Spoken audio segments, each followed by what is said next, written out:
Welcome to A edu. और ए edu के हमारे इस यूट्यूब चैनल में आप सभी का स्वागत है।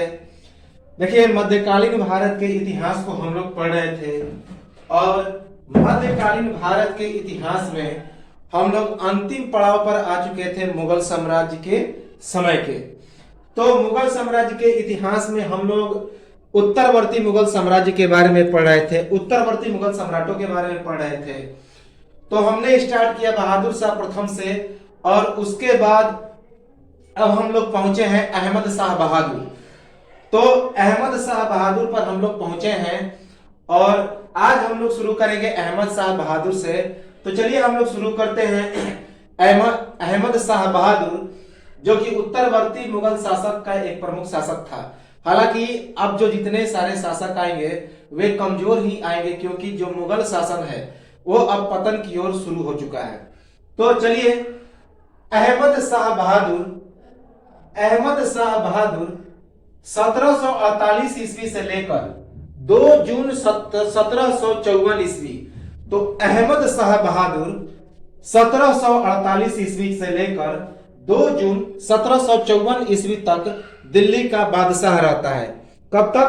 तो 1748 ईस्वी से लेकर 2 जून 1754 ईस्वी तक। इसका जन्म 1725 ईस्वी को हुआ था।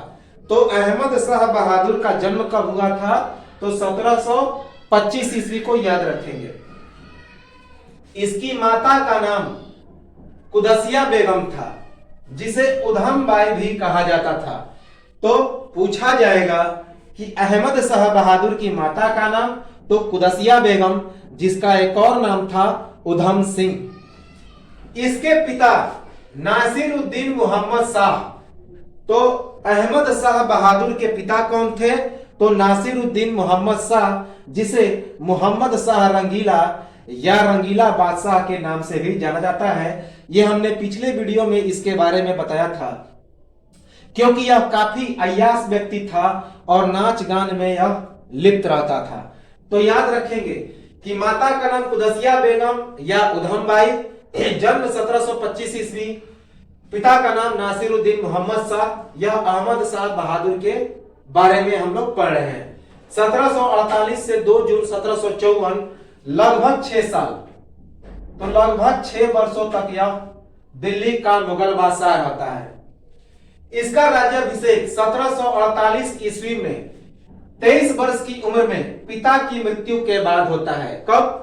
23 वर्ष की उम्र में 1748 ईस्वी में 1748 ईस्वी में अहमद शाह बहादुर का राज्याभिषेक होता है। इसके बड़े होते होते मुगल साम्राज्य कमजोर होता जा रहा था। तो जैसे ही यह बड़ा होता जा रहा था, मुगल साम्राज्य कमजोर होता जा रहा था, क्योंकि विदेशी आक्रमण बढ़ते जा रहे थे और वैसे कोई परिपक्व शासक अब नहीं रह चुके थे। तो जैसे जैसे यह बड़ा हो रहा था अहमद शाह बहादुर, तो मुगल साम्राज्य कमजोर होते चले जा रहे थे। 14 वर्ष की उम्र में पर्शियन लुटेरा नादिर शाह का दिल्ली में भारी लूट। तो याद रखेंगे कि जब नादिर शाह किस शासक के समय आया था? तो नसरुद्दीन मोहम्मद शाह के समय, और दिल्ली में करीब अरबों का लूट किया था, भारी जन और धन की तबाही की थी। लेकिन उस समय जब नादिर शाह आया था, उस समय अहमद शाह बहादुर का उम्र कितना था? तो 14 वर्ष। और कब आया था नादिर शाह? तो 1739 ईस्वी में। याद रखेंगे कि सबसे पहले वह पेशावर के सूबेदार को पराजित करता है और हरियाणा के करनाल में नासिरुद्दीन मोहम्मद शाह को पराजित करता है। और तो याद रखेंगे इसे कि 14 वर्ष का जब इसका उम्र था अहमद शाह बहादुर का, तो ईरानी लुटेरा, जिसे ईरान का नेपोलियन भी कहा जाता है, वह भारत के दिल्ली पर आक्रमण कर लूट करता है। 1754 ईस्वी में फिरोज जंग तृतीय नामक वजीर के द्वारा कैद।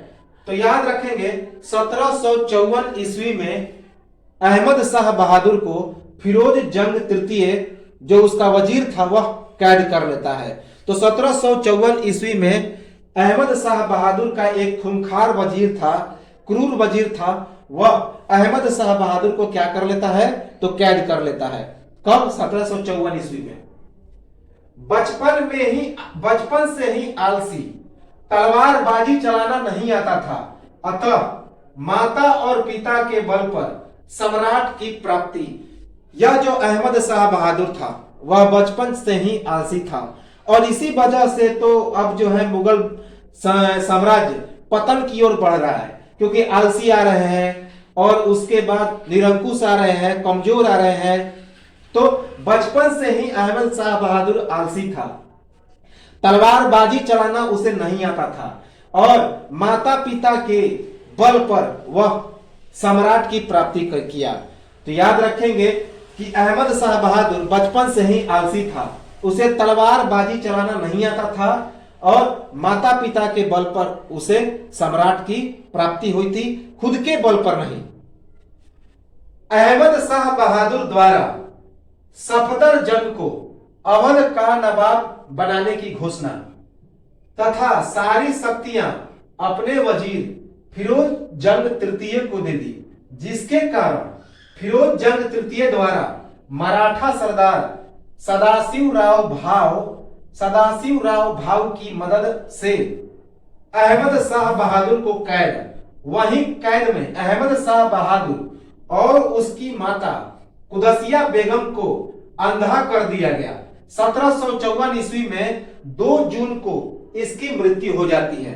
अंधा किया जाता है 1754 ईस्वी में 2 जून को और उसी दिन इसकी मृत्यु हो जाती है। तो याद रखेंगे, हालांकि अंधा कर देता है तो मृत्यु उसी दिन नहीं होती है, उसके 21 बरस बाद 1775 ईस्वी में होती है।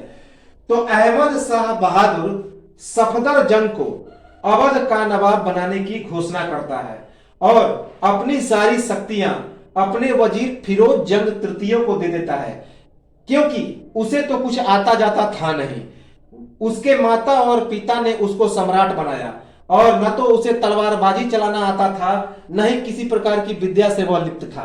तो इसी कारण अहमद शाह बहादुर सफदरजंग को अवध का नवाब बनाता है और साथ ही साथ अपनी सारी शक्तियां फिरोज जंग तृतीय को दे देता है, जिसके कारण फिरोज जंग तृतीय मराठा सरदार सदाशिवराव भाव की मदद से अहमद शाह बहादुर को कैद कर लेता है और उसकी माता को भी कैद कर लेता है, अर्थात उधमबाई या कुदसिया बेगम को कैद कर लेता है। और उसी कैद में 2 जून 1754 ईस्वी को जो फिरोज जंग तृतीय था वह अहमद शाह बहादुर को अंधा कर देता है, उसके माता सहित। उसके माता को भी अंधा करता है और अहमद शाह बहादुर को भी अंधा कर देता है। और उसी कैद में 21 बरस के बाद जब 2 जून 1754 ईस्वी को अंधा करता है तो 1775 ईस्वी में कैद में ही मृत्यु हो जाती है। कितने उम्र में? तो 50 बरस की उम्र में। तो उसी कैद में 50 वर्ष की उम्र में 1775 ईस्वी में मोहम्मद शाह बहादुर की मृत्यु हो जाती है। याद रखेंगे, इसका शासन अवधि 1748 से 1754 ईस्वी तक 6 वर्षों तक रहा। तो मोहम्मद शाह बहादुर का जो शासन अवधि रहा, शासन काल, वह 6 वर्षों तक रहा। कब तक? 1748 ईस्वी से 1754 ईस्वी तक, 2 जून 1754 ईस्वी तक। उसके बाद 2 जून को तो उसे कैद में डाल दिया गया फिरोज जंग तृतीय के द्वारा। फिर उसके 21 वर्ष बाद 1775 ईस्वी में उसकी मृत्यु हो जाती है उसी कैद में। इसके समय ईरानी लुटेरा अहमद शाह अब्दाली की 3 बार 1748 ईस्वी इसमें असफल हो जाता है, 1749 ईस्वी में पंजाब के गवर्नर मोइनुल मुल्क की पराजय तथा 1752 ईस्वी में सफल होता है। पंजाब पर आक्रमण करता है पहला ईरानी लुटेरा नादिर शाह की 1748 ईस्वी में मृत्यु के बाद। तो याद रखेंगे कि ईरानी लुटेरा 1739 ईस्वी में नादिर शाह, जो कि पहला ईरानी लुटेरा था, वह नासिरुद्दीन मोहम्मद शाह के समय दिल्ली पर भारी लूट किया। उसके बाद 1748 ईस्वी में 9 बरस के बाद एक और ईरानी लुटेरा, दूसरा ईरानी लुटेरा अहमद शाह अब्दाली, जिसका एक और नाम था अहमद शाह दुर्रानी, वह दुर्रानी साम्राज्य का संस्थापक था। उसके बारे में हम आगे बताएंगे। तो वह दिल्ली पर लूट करता है। हालांकि दिल्ली पर लूट करने से पहले पंजाब पर 3 बार आक्रमण करता है। कब? अहमद शाह बहादुर के समय। पहला 1748 ईस्वी में पंजाब पर आक्रमण करता है। इस अभियान में वह असफल हो जाता है। दूसरी बार 1749 ईस्वी में पंजाब के गवर्नर अर्थात सूबेदार मोइनुल मुल्क के विरुद्ध वह आक्रमण करता है और इसमें मोइनुल मुल्क की पराजय हो जाती है। और तीसरी बार 1752 ईस्वी में पंजाब पर आक्रमण करता है और इसमें सफल होता है। तो पहला ईरानी लुटेरा नादिर शाह जब आक्रमण करता है 1739 ईस्वी में और इसकी 1748 ईस्वी में मृत्यु हो जाती है। तो इसके बाद एक दूसरा ईरानी लुटेरा दिल्ली पर आक्रमण के लिए आता है। तो पहले तो अहमद शाह बहादुर के समय ही यह पहली बार भारत में आया था। ये आया हुआ प्रश्न है कि अहमद शाह अब्दाली भारत में किसके समय भारत पर किस मुगल बादशाह के समय भारत में आया था? तो अहमद शाह बहादुर के समय 1748 ईस्वी में, जब नादिर शाह की मृत्यु होती है 1748 ईस्वी में। तो आते ही इसकी सबसे पहले पंजाब पर 3 बार सामना होती है अहमद शाह बहादुर के समय। 1748 ईस्वी में यह पंजाब को हराता है, अर्थात यह सफल हो जाता है।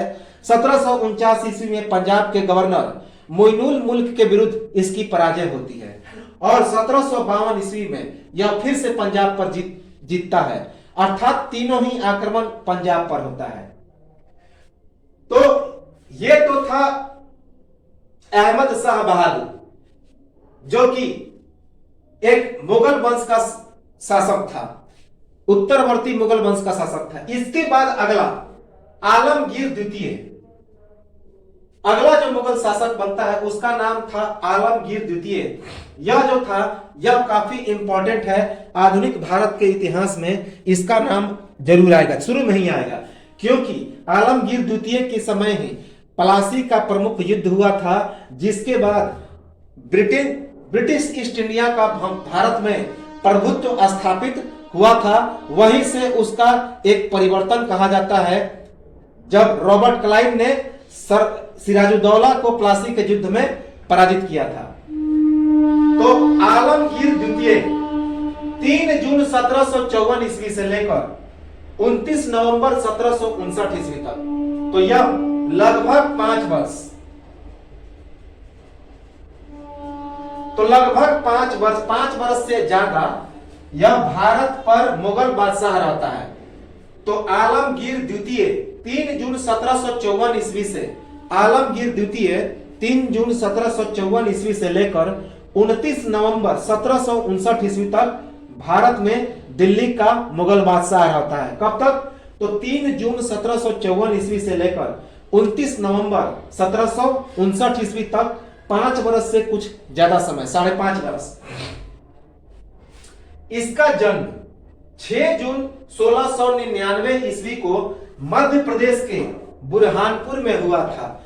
तो आलमगीर द्वितीय का जन्म 6 जून 1699 ईस्वी को मध्य प्रदेश के बुरहानपुर में हुआ था, याद रखेंगे। और इसके पिता का नाम क्या था? तो जहांदार शाह। इसके पिता का नाम क्या था? तो अहमद शाह, याद रखेंगे। तो इसकी जो पिता थी वह अहमद शाह और दादा का नाम था जहांदार शाह।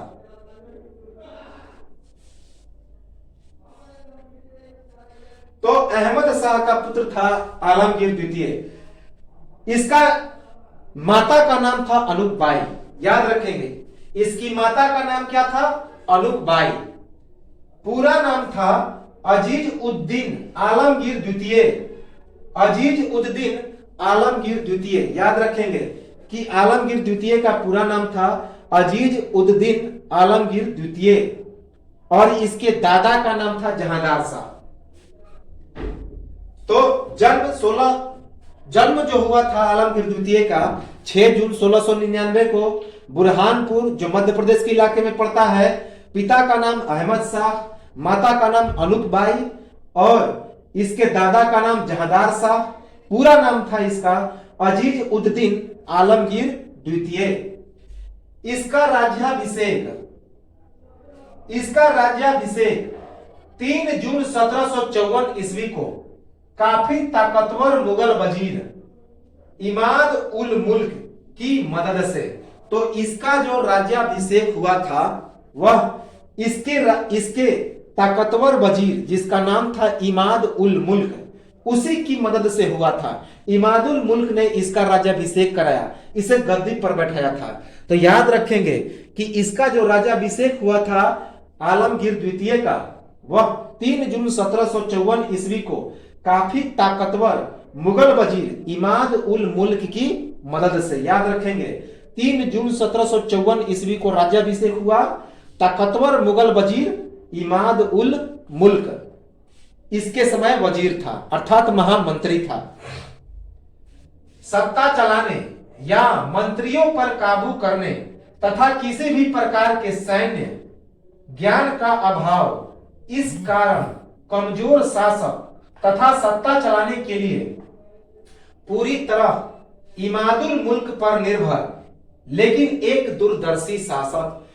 देखिए यह काफी कमजोर शासक था, सत्ता चलाने या मंत्रियों पर काबू करने या किसी प्रकार के सैन्य ज्ञान का इसको अभाव था। इस कारण यह कमजोर शासक था और डरपोक शासक था, और सत्ता चलाने के लिए इस कारण यह इमादुल मुल्क पर पूरी तरह से डिपेंडेंट था। हालांकि यह दूरदर्शी शासक था, आगे जानता था कि क्या होने वाला है, इसीलिए तो प्लासी की युद्ध के बाद इसने नवाब को ही बदल दिया था। तो याद रखेंगे सत्ता चलाने या मंत्रियों पर काबू करने तथा किसी प्रकार के सैन्य ज्ञान का इसे अभाव था, और इस कारण यह कमजोर शासक था, डरपोक शासक था, और सत्ता चलाने के लिए यह पूरी तरह से अपने प्रमुख वजीर, ताकतवर वजीर इमाद उल मुल्क पर डिपेंडेंट था, निर्भर था। हालांकि यह एक दूरदर्शी शासक था, अर्थात यह आगे की घटनाओं को पहले भांप लेता था। याद रखेंगे 1756 ईस्वी में मराठों से बचने के लिए फ्रेंच ईस्ट इंडिया कंपनी की मदद, याद रखेंगे कि 1756 ईस्वी में अपने आप को मराठों से बचने के लिए यह जो आलमगीर द्वितीय था यह फ्रेंच ईस्ट इंडिया कंपनी से, अर्थात फ्रांसीसी ईस्ट इंडिया कंपनी से मदद लेता है। तो याद रखेंगे यह पूछा गया प्रश्न है कि आलमगीर द्वितीय मराठों से बचने के लिए किस ईस्ट इंडिया कंपनी से मदद लेती है, तो फ्रेंच ईस्ट इंडिया कंपनी से। उस वक्त सप्तवर्षीय युद्ध चल रहा था, अर्थात पूरे विश्व में जो बड़े बड़े जो धनाढ्य कंट्री हैं उनके बीच सप्तवर्षीय युद्ध चल रहा था, 7 वर्षों का युद्ध चल रहा था, 56 से 63 तक। याद रखेंगे 1756 ईस्वी संपूर्ण विश्व डेनमार्क, पुर्तगाल, ब्रिटेन, फ्रांस के युद्ध में मुगलों को पहली बार मौका। तो 1756 ईस्वी में संपूर्ण विश्व में युद्ध चल रहा था, जैसे कि डेनमार्क, पुर्तगाल, ब्रिटेन, फ्रांस, ये सभी जो है युद्ध कर रहे थे 1756 ईस्वी में। और इसी युद्ध में मुगलों को पहली बार विश्व के सभी ताकतवर देशों के साथ युद्ध करने का मौका मिला। तो किसके समय? आलमगीर द्वितीय के समय। तो आलमगीर द्वितीय के समय 1756 ईस्वी में संपूर्ण विश्व में होने वाले सप्तवर्षीय युद्ध में, जो कि डेनमार्क, पुर्तगाल, ब्रिटेन, फ्रांस, इनके बीच युद्ध चल रहा था, तो मुगलों को पहली बार युद्ध करने का मौका मिला। 23 जनवरी 1757 मोस्ट इंपॉर्टेंट यह घटना है, इसे याद रखेंगे कि 23 जनवरी 1757 जो प्लासी का युद्ध था, 23 जनवरी 1757 यह जो था अहमद शाह अब्दाली का आगमन होता है इसके समय। तो 23 जनवरी 1757 अहमद शाह दुर्रानी, जिसे अहमद शाह अब्दाली का दिल्ली पर कब्जा। तो ये जो डेट आप लोग देख रहे हैं, यहां तक अहमद शाह अब्दाली 4 बार युद्ध करता है। तो अहमद शाह बहादुर के समय अहमद शाह अब्दाली पंजाब पर विजय प्राप्त करता है।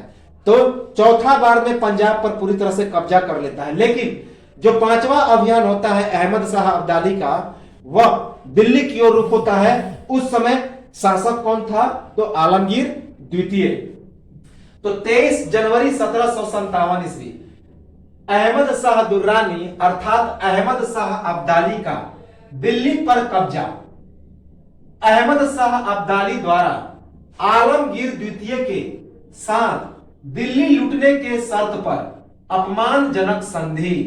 तो याद रखेंगे 23 जनवरी 1757 ईस्वी को अहमद शाह दुर्रानी अर्थात अहमद शाह अब्दाली दिल्ली पर कब्जा करता है और अहमद शाह अब्दाली दिल्ली पर इस शर्त पे कब्जा करता है कि हम आपके दिल्ली को लूटेंगे।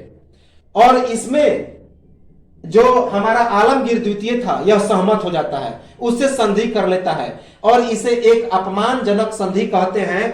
और मुगलों के पतन का यह एक तरह से निर्णायक मोड़ कहा जाता है इसे, क्योंकि अहमद शाह अब्दाली को दिल्ली लूटने के लिए यह आमंत्रित कर देता है।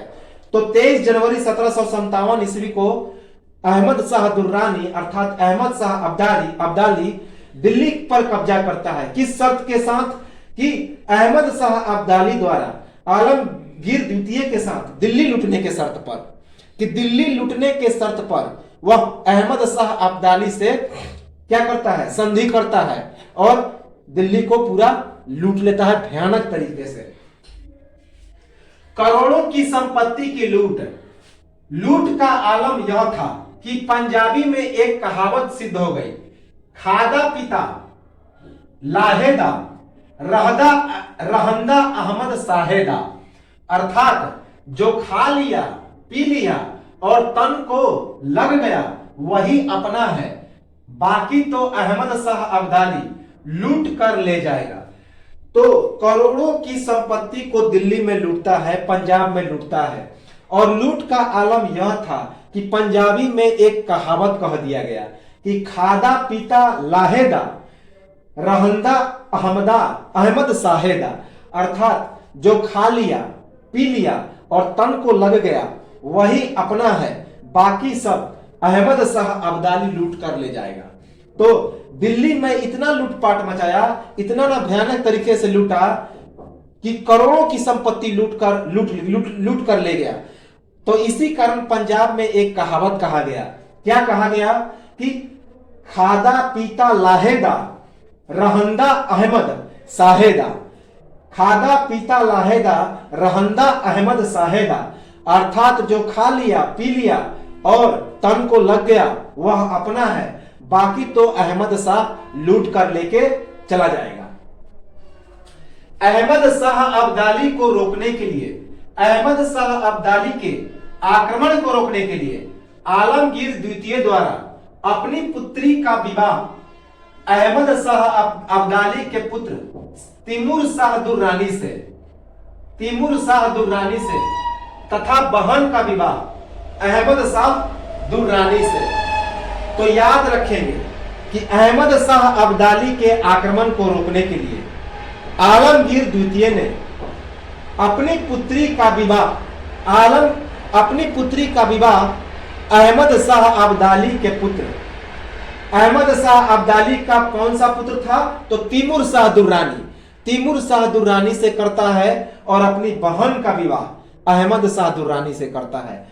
तो याद रखेंगे कि अहमद शाह अब्दाली के आक्रमण को रोकने के लिए जब आलमगीर द्वितीय को यह लगा कि अब कोई उपाय नहीं है अहमद शाह अब्दाली को रोकने का, तो उसने अपनी पुत्री का विवाह अहमद शाह अब्दाली के पुत्र तैमूर शाह दुर्रानी से कर दिया और साथ ही साथ अपनी बहन का विवाह अहमद शाह अब्दाली से कर दिया। तो याद रखेंगे कि अहमद शाह अब्दाली के आक्रमण को रोकने के लिए आलमगीर द्वितीय ने अपनी पुत्री का विवाह अहमद शाह अब्दाली के पुत्र तैमूर शाह दुर्रानी से किया और अपनी बहन का विवाह खुद अहमद शाह अब्दाली से कर दिया। याद रखेंगे, या फिर अहमद शाह दुर्रानी से किया। 1757 ईस्वी मोस्ट इंपॉर्टेंट। तो ये दोनों घटनाएं आलमगीर द्वितीय के समय, एक तो अहमद शाह अब्दाली का आक्रमण होता है दिल्ली पे और दूसरा प्लासी का युद्ध। ये दोनों घटनाएं आलमगीर द्वितीय के समय होती है। ये एग्जाम में आते रहता है। और मराठों से बचने के लिए किससे संपर्क किया? तो फ्रेंच ईस्ट इंडिया कंपनी से। तो 1757 ईस्वी में बंगाल के नवाब अलीवर्दी खां की मृत्यु हो जाती है। तो याद रखेंगे कि बंगाल का प्रथम गवर्नर कौन था? तो हमने पिछले वीडियो में बताया था मुर्शिद कुली खां। और बंगाल का जो नवाब था 1757 ईस्वी में, उसका नाम था अलीवर्दी खां। आधुनिक भारत के इतिहास में हम लोग पूरा डिटेल में उसे सीरियल वाइज पढ़ेंगे। गवर्नर से जब रॉबर्ट क्लाइव बनता है ब्रिटिश गवर्नर का पहला गवर्नर, तो बंगाल के नवाब अलीवर्दी खां की मृत्यु 1757 ईस्वी में हो जाती है तथा उसके बाद सिराजुद्दौला बंगाल का नवाब घोषित। 23 जून 1757 ईस्वी को पलासी के युद्ध में सिराजुद्दौला को ब्रिटिश ईस्ट इंडिया कंपनी से क्या होती है? पराजय। इमाद उल मुल्क की तानाशाही की वजह से मीर जाफर नवाब घोषित आलमगीर द्वितीय मीर जाफर से नाखुश था। तो देखिए 1757 ईस्वी में बंगाल का नवाब अलीवर्दी खां, जो 1757 ईस्वी से पहले अलीवर्दी खां बंगाल का नवाब था, तो 1757 ईस्वी में बंगाल का नवाब अलीवर्दी खां की मृत्यु हो जाती है और उसके मृत्यु के बाद आलमगीर द्वितीय सिराजुद्दौला को बंगाल का नवाब बनाता है। सिराजुद्दौला के बारे में हम लोग डिटेल में पढ़ेंगे आधुनिक भारत के इतिहास में। तो सिराजुद्दौला को बंगाल का नवाब घोषित करता है, लेकिन 23 जून 1757 ईस्वी को पलासी के युद्ध में सिराजुद्दौला की ब्रिटिश ईस्ट इंडिया कंपनी से पराजय हो जाती है। यह महत्वपूर्ण युद्ध है। डेट याद रखेंगे कि पलासी का युद्ध कब हुआ था? तो 23 जून 1757 ईस्वी को। हालांकि हम लोग पलासी के युद्ध के बारे में पूरा डिटेल पढ़ेंगे मॉडर्न हिस्ट्री ऑफ इंडिया में। तो बस इतना याद रखेंगे कि ये आलमगीर द्वितीय के शासनकाल में यह पलासी का युद्ध हुआ था और इस युद्ध में सिराजुद्दौला को किसने पराजित किया था? तो ब्रिटिश ईस्ट इंडिया कंपनी। और उस समय गवर्नर कौन था? तो रॉबर्ट क्लाइव। तो 23 जून 1757 ईस्वी को पलासी के युद्ध में सिराजुद्दौला को ब्रिटिश ईस्ट इंडिया कंपनी से पराजय मिलती है और उसके बाद पराजय के बाद इमाद उल मुल्क की तानाशाही के वजह से मीर जाफर को नवाब घोषित कर दिया जाता है। हालांकि मीर जाफर को नवाब बनाने को लेकर यह जो आलमगीर द्वितीय था यह नाखुश था। वह जो आलमगीर द्वितीय था इमादुल मुल्क को, मीर जाफर को नवाब बनाने के पक्षधर में नहीं था, लेकिन इमादुल मुल्क की तानाशाही के वजह से मीर जाफर नवाब घोषित हो गया। कब? जब सिराजुद्दौला पलासी के युद्ध में पराजित हो गया। हालांकि मीर जाफर को नवाब बनाने के प्रति आलमगीर द्वितीय क्या था? नाखुश था। 1759 ईस्वी में आलमगीर द्वितीय द्वारा इमाद उल मुल्क को खत्म करने के लिए, कब? 1759 ईस्वी में आलमगीर द्वितीय द्वारा इमाद उल मुल्क को खत्म करने के लिए मराठा सरदार सदाशिवराव भाऊ को दिल्ली आने का न्योता इमाद उल मुल्क नाखुश था। 29 नवंबर 1759 ईस्वी को इमाद उल मुल्क तथा नजीब खान रोहिला द्वारा आलमगीर द्वितीय की एक संत के द्वारा हत्या। पुत्र शाह आलम द्वितीय पटना की ओर भागा। तो याद रखेंगे कि 1759 ईस्वी में आलमगीर द्वितीय द्वारा इमादुल मुल्क को खत्म करने के लिए 1759 ईस्वी में आलमगीर द्वितीय द्वारा इमाद उल मुल्क को खत्म करने के लिए मराठा सरदार सदाशिवराव भाऊ को दिल्ली आने का न्योता दिया गया। इमाद उल मुल्क इससे नाखुश हो गया। 29 नवंबर 1759 ईस्वी को इमाद उल मुल्क तथा नजीब खान रोहिला द्वारा आलमगीर द्वितीय की एक संत के द्वारा हत्या करा दी जाती है और इसके बाद इसका पुत्र शाह आलम द्वितीय पटना भाग जाता है। तो याद रखेंगे कि 1759 ईस्वी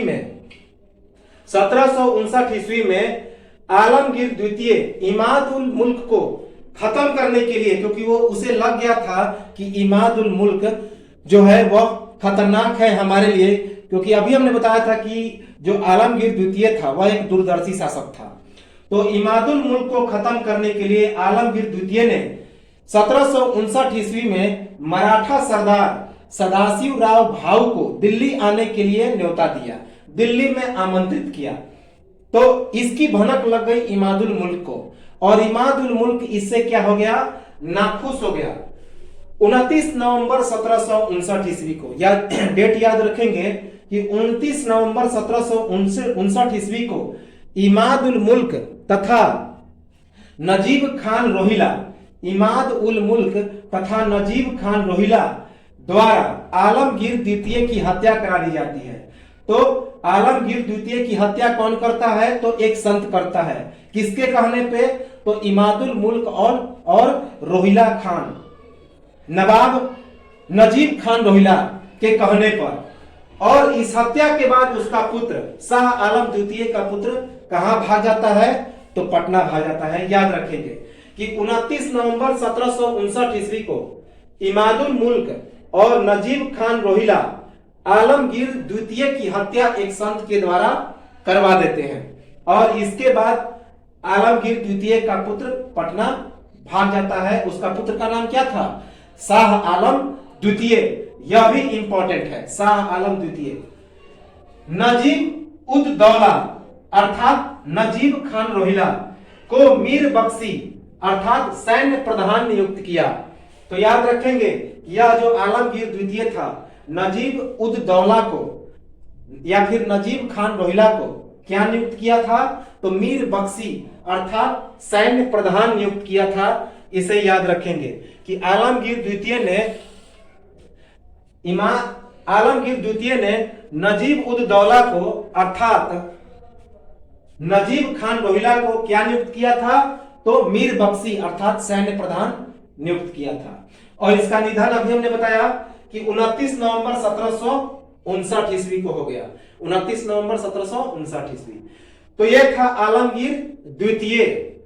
इसके बाद अगला उत्तरवर्ती मुगल शासक होता है शाहजहां तृतीय, जो काफी इंपॉर्टेंट नहीं है, महज 1 वर्ष के लिए ही यह दिल्ली का मुगल बादशाह बनता है। यह और बेकार था। तो शाहजहां तृतीय 1759 ईस्वी से लेकर 1760 ईस्वी तक, शाहजहां तृतीय 1759 ईस्वी से लेकर 1760 ईस्वी तक आलमगीर द्वितीय के बाद अगला मुगल बादशाह बनता है। तो याद रखेंगे कि शाहजहां तृतीय आलमगीर द्वितीय के बाद 1759 ईस्वी में दिल्ली का मुगल बादशाह बनता है, जो 1 वर्ष तक रहता है, 1759 से 1760 ईस्वी तक। इसका वास्तविक नाम मुही उल मिल्लत था। तो शाहजहां तृतीय का वास्तविक नाम क्या था, मुही उल मिल्लत। इसके पिता मुही उस सुन्नत या मोहम्मद कम बख्श थे। तो शाहजहां तृतीय के पिता का नाम था मुही उस सुन्नत, या उन्हें मोहम्मद कम बख्श भी कहा जाता है। और इसका वास्तविक नाम क्या था, मुही उल मिल्लत। इसका राज्याभिषेक 1759 ईस्वी में आलमगीर द्वितीय की मृत्यु के बाद इमाद उल मुल्क के द्वारा गद्दी पर बैठाया गया। तो याद रखेंगे कि शाहजहां तृतीय का राज्याभिषेक 1759 ईस्वी में हुआ, जब आलमगीर द्वितीय की मृत्यु हो गई। और इसे गद्दी पर किसने बैठाया, तो इमादुल मुल्क ने। इमादुल मुल्क के द्वारा शाहजहां तृतीय गद्दी पर बैठाया गया, और 1759 ईस्वी में इसका राज्याभिषेक हुआ। कब, जब आलमगीर द्वितीय की मृत्यु हो जाती है। 1760 ईस्वी में शाह आलम द्वितीय के द्वारा मराठा सरदार सदाशिवराव भाऊ के द्वारा गद्दी से हटाया गया। तो 1760 ईस्वी में शाह आलम द्वितीय मराठा सरदार सदाशिवराव भाऊ की मदद से उस शाहजहां तृतीय को गद्दी से हटा देता है। और इसके बाद अगला बादशाह बनता है कौन, तो शाह आलम द्वितीय। तो 1760 ईस्वी में शाह आलम द्वितीय मराठा सरदार सदाशिव राव भाऊ की मदद से शाहजहां तृतीय को गद्दी से हटा देता है। इस प्रकार शाहजहां तृतीय का शासनकाल समाप्त हो जाता है। तो यह था शाहजहां तृतीय। और इसके बाद अगला जो शासक बनेगा उसका नाम था शाह आलम द्वितीय। तो याद रखेंगे, एक सदाशिव राव भाऊ एक मराठा सरदार था, यह आलमगीर द्वितीय को भी गद्दी से हटाता है, शाहजहां तृतीय को भी गद्दी से हटाता है। तो इसका नाम याद रखेंगे। अब हम लोग कुछ अहमद शाह अब्दाली के बारे में जान लें। कुछ फैक्ट आज जानेंगे, कुछ अगले वीडियो में जानेंगे। और कुछ तो हमने अहमद शाह बहादुर के शासनकाल में देखा, कुछ हमने आलमगीर द्वितीय के शासनकाल में देखा। तो अहमद शाह अब्दाली को हम लोग कुछ देख ले। सबसे पहले अहमद शाह अब्दाली, इसका नाम था अहमद शाह दुर्रानी। 1748 ईस्वी में नादिर शाह की मृत्यु के बाद पारंपरिक पंचायत सिरगा द्वारा बादशाह की उपाधि या शाह की उपाधि, याद रखेंगे उसे शाह की उपाधि, शाह मतलब होता है बादशाह, अफगान कबीलों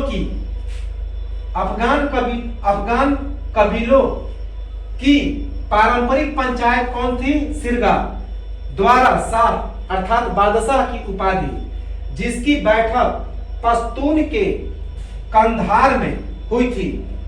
25 बरस शासन किया। ताजपोशी के वक्त